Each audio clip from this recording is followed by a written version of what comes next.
Good morning, ladies and gentlemen. Let me thank you for accepting our invitation to come to this press conference this morning.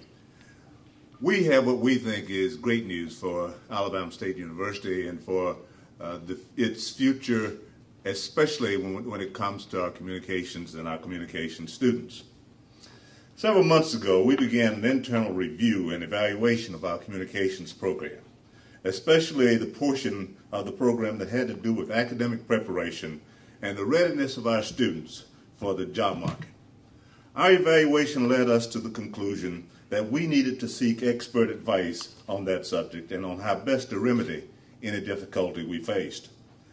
Our initial discussions convinced us that we needed the advice of outside experts if we were to learn of our current situation and what we needed to do to improve. We knew that one of the most respected and knowledgeable practicing newsmen in our section of the nation was right here in Montgomery, namely Bob Howell, until recently of WSFA Channel 12.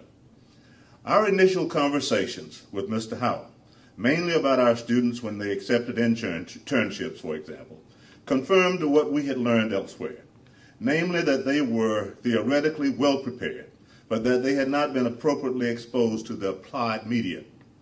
As these important conversations continued, it became clear to us that the one person who could be most helpful in making our interest a reality, in improving what we did in communications, was Bob Howell himself. At that time, Mr. Howell was in the process of discussing his own long-term future and was available to discuss with us the possibility of a relationship with Alabama State University. Accordingly, we are here today to announce the beginning of the Alabama State University Center for Excellence in Applied Communications Media.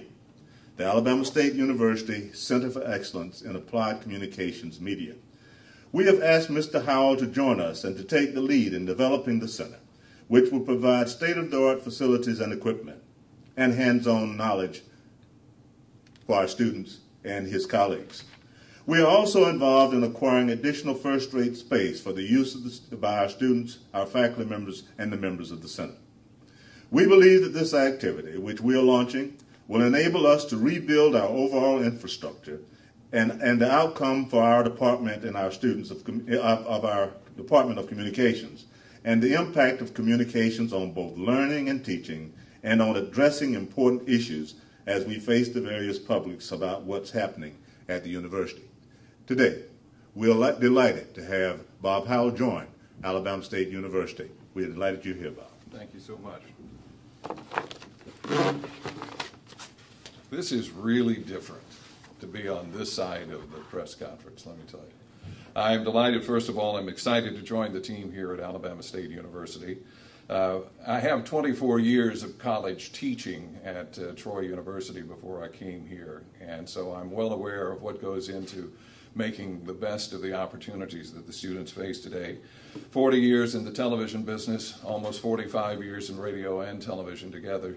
I've seen a lot of transitions from different media. We know now how things can progress from film to videotape to memory cards and the like. The technical aspect has been the biggest change that I've noticed for years. But I look at this as a terrific opportunity to work with a well-established communication school already and to add a new dimension to make sure that the graduates are up to speed in the practical aspects of working in the broadcast, social media, and print.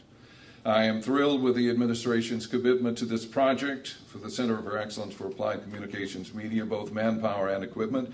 It really underscores their dedication and commitment to make sure that the students are the best trained and best prepared young journalists in the country. The center will provide the students with a real-world environment in terms of writing, producing, anchoring, also in directing, reporting, editing, and videography. They'll be given the opportunity to learn all of the skills that are necessary to make them competitive, to make sure that they can walk across the stage at ASU's graduation and straight into a newsroom or a news organization anywhere across the country. The goal of the center is going to be to expose these students to the same equipment, the software, the hardware, to make sure that they also understand deadlines, to make sure that they can produce a newscast on a regular basis, to make sure that they're up to speed on social media, which all of us know in the business today is the fastest growing portion of what we're going to be doing in the future when it comes to journalism. And the administration is committed to making sure that the center's facilities are state-of-the-art, fully functional for the students here at Alabama State University, and I am delighted to be a part of this particular project. And Dr. Harris, John Knight, thank you so much for the negotiations that we've had over the last few months, and I'm just delighted to be here. Bob, you got it now. You got to have a pen. Oh, absolutely. Does this mean we're going steady? Kind of like a fraternity or something. You're officially there. Outstanding. Thank you so much. Just for the record, I'd like to introduce to you the provost of the university, interim provost Alfred Smith, the executive vice president of the university, John F. Knight, Jr., and Leon Wilson, the dean of the College of Liberal Arts and Sciences, in which college this center would be located.